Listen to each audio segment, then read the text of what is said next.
manifestar a graça de Deus. Somente Ele, porque a Bíblia diz em Gálatas que na plenitude dos tempos Ele veio, aquele que é santo, perfeito. Aí Paulo escreve em Filipenses capítulo 1, aquele que é a imagem do Deus invisível, aquele que é o primogênito da criação, porque nele foram criadas todas as coisas que há nos céus e na terra, as visíveis e invisíveis, seja tronos, dominações, principados, potestades, tudo foi criado por Ele, para Ele, e dele é todas as coisas. Precisava ser Jesus, porque somente Ele tem a imagem de Deus.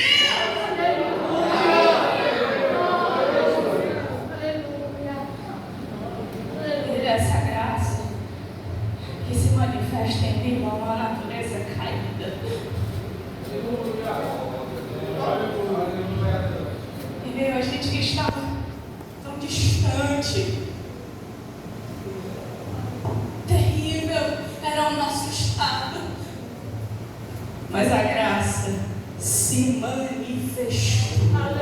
Glória. Mas saber que a graça foi manifesta, ver ela não é o suficiente. Existe uma grande diferença entre saber, ver, conhecer e viver de fato o que a graça de Cristo Jesus nos proporciona. Há uma grande diferença entre os espectadores, os ouvintes, aqueles que vêm por hobby, aqueles que estão por entretenimento, para aqueles que foram alcançados pela graça de Deus. Veja só, Jesus ensinou fariseus, e você vai ler texto bíblico que os seus corações estavam endurecidos. Jesus fez milagre em meio à multidão, mas muitos não creram. Não resolve o problema você saber que a graça foi manifesta. Não resolve o problema você ver de longe alguém dizendo isso, ouvir a respeito disso. Porque existe o espectador, mas existe aquele que de fato foi alcançado pela graça de Cristo Jesus. A cruz de Cristo abriu-nos o caminho em direção ao Pai, mas ela não vai te pegar e te empurrar até lá. Aqui que entra um passo extremamente importante, que é a necessidade de nascer de novo. A necessidade de sermos uma nova criatura. Eu vou voltar ao diálogo que Jesus teve com Nicodemos. Nicodemos chega até Jesus e escondido. E a pergunta que a alma dele diz e grita para Jesus é a seguinte: eu estou cansado de rituais. Eu sei que o que tu falas, o que tu fazes, vem de Deus. Eu estou cansado do que eu estou vivendo. O que eu faço? Aí Jesus responde: necessário é nascer de novo, porque não tem como ver o reino de Deus se permanecer com a imagem de Adão. Precisa nascer de novo. Ele precisa nascer da água, que é a palavra de Deus, e precisa nascer do Espírito, que é vida.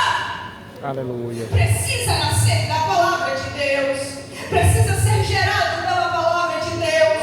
Nós não podemos viver de emoção em emoção, de congresso em congresso, de arrepio em arrepio. Nós precisamos de uma transformação de dentro para fora. Glória a Deus, aleluia. Louvado seja Deus. Essa transformação não é causada por homem nenhum. Precisa nascer da palavra. Glória a Deus. Precisa viver essa palavra.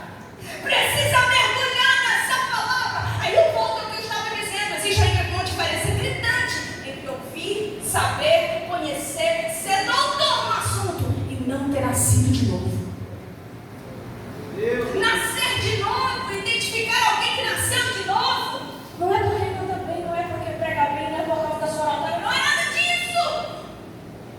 Uma árvore de plástico, bonita, com os seus frutos amarrados nela, a gente olha e diz, que lindo, mas não tem vida, está morta, é de plástico, não é real, porque precisa nascer do Espírito de Deus.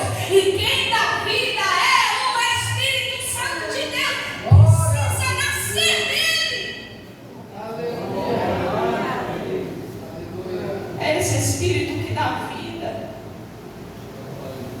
Para nós que outrora nós estávamos mortos em nossos delitos, em nossos pecados, distantes. É esse Espírito. O irmão falou isso aqui. Carne só produz o que é da carne. O homem carnal, de natureza caída, ele é entregue aos seus próprios delitos, prazeres. O seu Deus é o seu ego. O seu Deus é o seu egoísmo. Por isso precisa nascer do Espírito Santo de Deus. Porque quem é espiritual produz aquilo que é espiritual.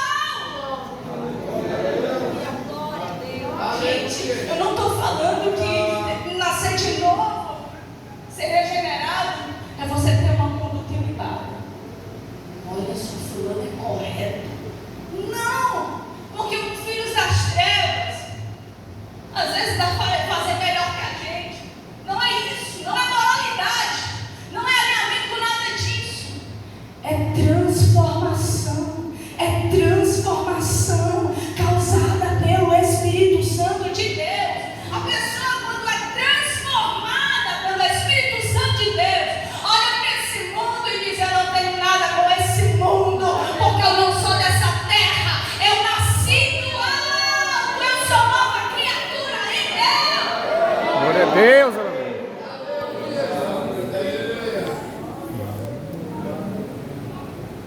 Não tem prazer nas coisas desta terra.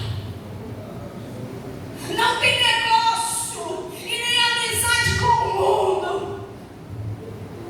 Quem nasce do alto, quem nasce do Espírito, quem nasce da água, quem nasce de Cristo Jesus, nele habita um desejo. Ah, como eu quero agradar o meu mestre, como eu quero viver a vontade do meu mestre, como eu quero ser guiado por ele. É isso que nasce em nós. Por isso existe um exame que a gente deve fazer na nossa vida. Enquanto não houver em nós prazer de viver o que é do alto, eu sinto muito em dizer, nós não nascemos de novo.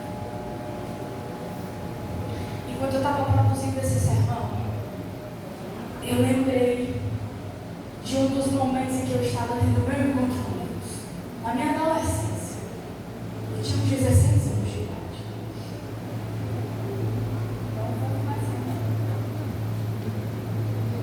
Eu estava no ensino médio. E aí foi lá na minha escola anunciar que ia ter uma festa. Tal de arraiar. Que hoje já estão até querendo misturar as coisas, né? Aí os meus amigos tudo combinando que iam e tal. E eu disse, eu não vou fazer nada lá. Vocês estão sorrindo, começaram a se identificar. E aí cheguei em casa, minha mãe muito crente, eu ia contar para ela, lógico que não. Botei minha roupa dentro da bolsa e só disse assim, que às vezes eu tinha aula de tarde, chegava um pouquinho tarde de casa. Mãe, vai ter uma festa e aí eu vou ficar lá com o pessoal e depois eu vou para casa.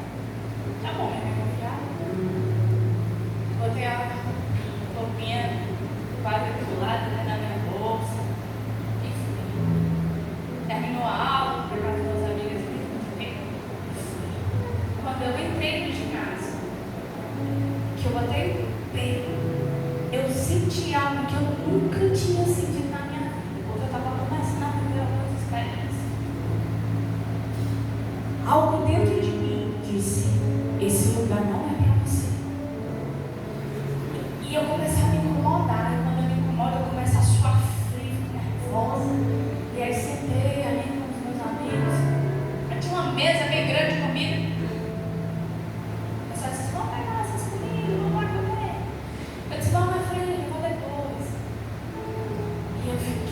nervosa, amada, estava perto da porta. Eu disse, Senhor, eu vou bem no posto. Se tiver um táxi, não tinha Uber na época, tá, gente? Se tiver um táxi ali no posto, vamos embora. Estava me sentindo muito mal. Quando eu cheguei, impressionante, o taxista veio para abastecer. Na hora que eu cheguei, eu entrei dentro do carro e disse, me leva para minha casa. Quando eu entrei em casa, eu lembro da cena, minha mãe não viu quando eu entrei dentro do meu quarto. Eu tinha 16 anos. Eu dobrei os meus joelhos e disse, Senhor, me perdoa. Por algum motivo eu não tive prazer naquilo ali. E as minhas palavras eram, Senhor, me perdoa. Porque quem tem um encontro genuíno com Cristo Jesus, quem é nascido de novo, não tem prazer nas coisas do mundo. A Bíblia diz, amizade com o mundo é inimizade com Deus. Glória a Deus, aleluia. Deus, aleluia. Aleluia. Glória a Deus. Nós precisamos deixar, parar de negociar os nossos princípios, porque o Espírito Santo que habita na igreja do Senhor Jesus, ele te guia para a obediência a Ele. Se você diz que é morada do Espírito Santo de Deus e que ele habita em ti, ele te dará prazer em obedecer a voz de Deus.